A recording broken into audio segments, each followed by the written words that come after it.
So what you're looking at is my wife's new sewing machine, which has caused a cascade of changes around our house. Once I got the new sewing machine here for Ginny, Ginny started spending all of her time in the basement going, oh, I want to sew, I want to do more quilting, which led to her wanting more space for her quilting environment. If you'll recall, about 2 weeks ago, I wrote an essay where I talked about how I spent our anniversary weekend rearranging the basement to make everything nicer for her.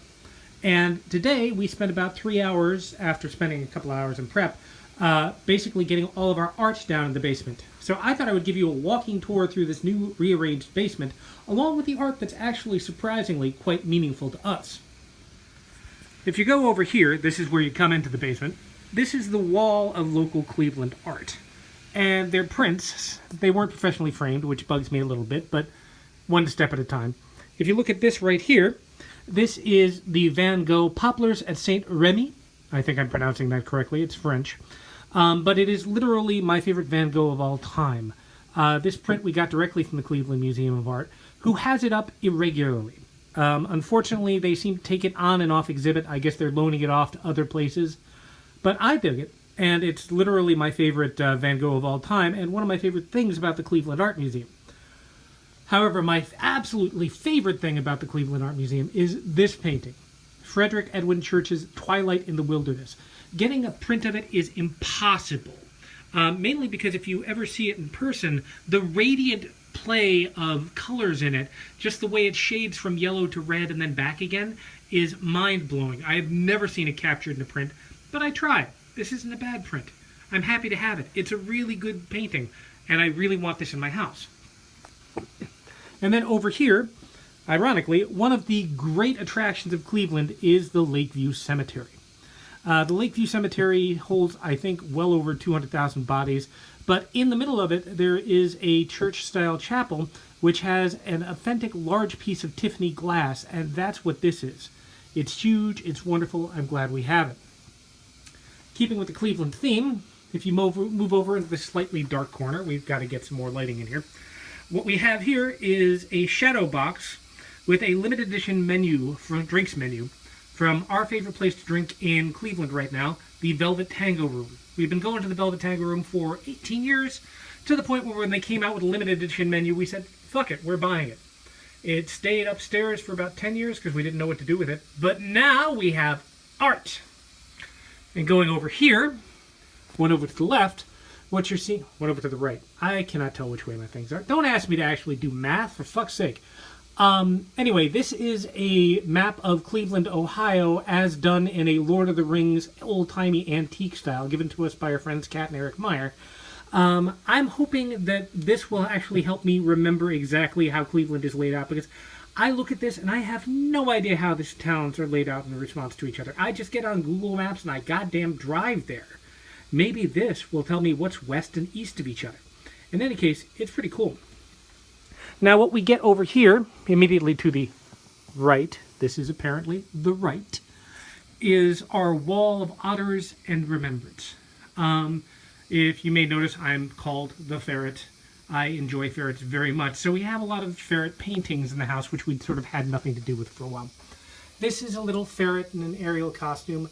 I'm not quite sure why we bought it, but it was hanging in our hall for a long time. Then we took it down. I thought it was a shame. And then we realized we had a ferret art collection, because if you go one down here, I got this for Ginny literally about 10 years ago. Because when I went off to Clarion, I was like, I knew she would miss me. 6 weeks was the longest we'd been away.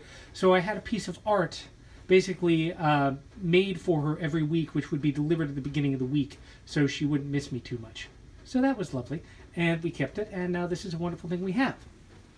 Over here, we have 2 otter pieces given to me by deep and darling sweeties to me. We have actual otter prints and a piece of, I don't know exactly what currency that is, but it's got fucking otters on it, so we like it. I would also like to take this moment to tell you that if you love me, please do not send me any more otter stuff. Ginny has a gun to my head, and she will literally blow my brains out if I get one more otter thing. So please.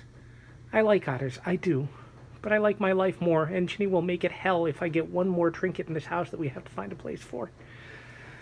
But this is special. That is a limited edition print given to us by Eric and Kat Meyer, who were the parents of my goddaughter Rebecca, who you probably know died of cancer on her 6th birthday. We were sitting around her bed when she finally died, and basically everybody who was there at the bed at the time got this limited edition print of Rebecca. As you can see here, she's a firefly among fireflies, flying up into the dark night sky. We've had this print for a long time. We didn't have any place special to put it, but since we're having a whole bunch of stuff related to Cleveland in our lives, this seemed like a place to put it. Going further to our right, we have the also memorial wall, consisting of stuff from my side of the family. Over here, you can see the Welcome to the Steinmetz's little plaque, which was at my grandfather and grandmother's house for a long, long period of time until they moved, at which point I stole it, well, took it with permission, and brought it here. Above that is my grandmother's art. She took up art late in life, as many tend to do. She took it up while she was in the assisted living home. She loved lighthouses more than almost just about anything. She lived by the water all her life, and so it's nice to have that little photo here. And to the left of that, this is apparently the left, I'm led to believe. The left is a very special thing, because my Uncle Tommy, who I have almost no other tokens to remember him by, it was very close to me. When I was about 18, I printed out a thing. He loved teddy bears above all of the things. He had a huge collection of teddy bears, which he kept.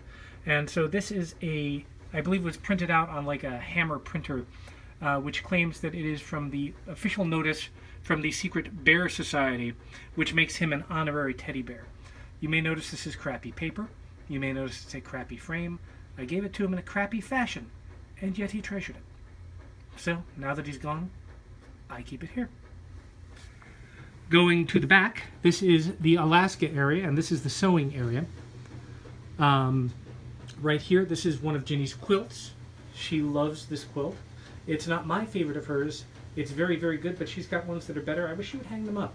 She does such great work. But fortunately, if you look at this, this is the wedding quilt she's working on for our daughter right now. I can show you this because it's kind of in a heap, and you don't see how beautiful it is. You will at my daughter's wedding. Next year, June. If you look at this right here, this is a Alaskan picture, and it's hard to tell with the light glowing off of it, but this is of the Northern Lights, which I never got to see because my asshole Alaskan friends refused to wake me up at 1 in the morning because, quote, I was sleeping. I was like, if the goddamn Alaskan Lights will come out at 1 o'clock in the afternoon, please let me know. Otherwise, call me and wake me up. They never did for 2 years running. I've never seen the Alaskan Lights. Never seen the Northern Lights. Wife has. She got a painting. Good for her. Not that I'm bitter. This is a picture from her dad, who has passed on. He has a lot of paintings, which we have gotten here. We actually have one more right here. If you notice, there's an empty space. As soon as she actually gets that open, she's going to put that in, and then we will have them both as soon as we get it framed. You look at this right here, this little pink bastard. I made that because I can make things in my woodworking shop. Okay? See, that's me. There's a little bit of art in my house from me, even though it's not very good. I'll do better, but that's good. It holds things. It doesn't collapse. It's good. It's custom framed. Another one of Ginny's quilts. You can see the one that she's sort of working on right now, trying to figure out how it goes. This is one of Ginny's favorites. It's called the Skin Sewer. It is not my favorite, but Ginny adores it so, and so she gets to put it up in her Alaskan room. She bought it 25 years ago with her old husband, so that's what she gets. And if you look here, this is now what is our library.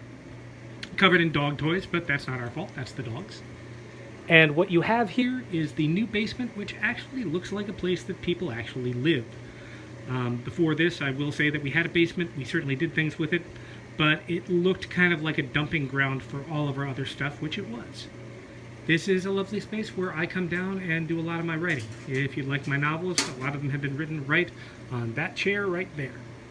So, and hopefully I'll write some more, probably not tonight, but tomorrow. This is going to be my new place. I'm happy, I'm proud. Enjoy it, folks.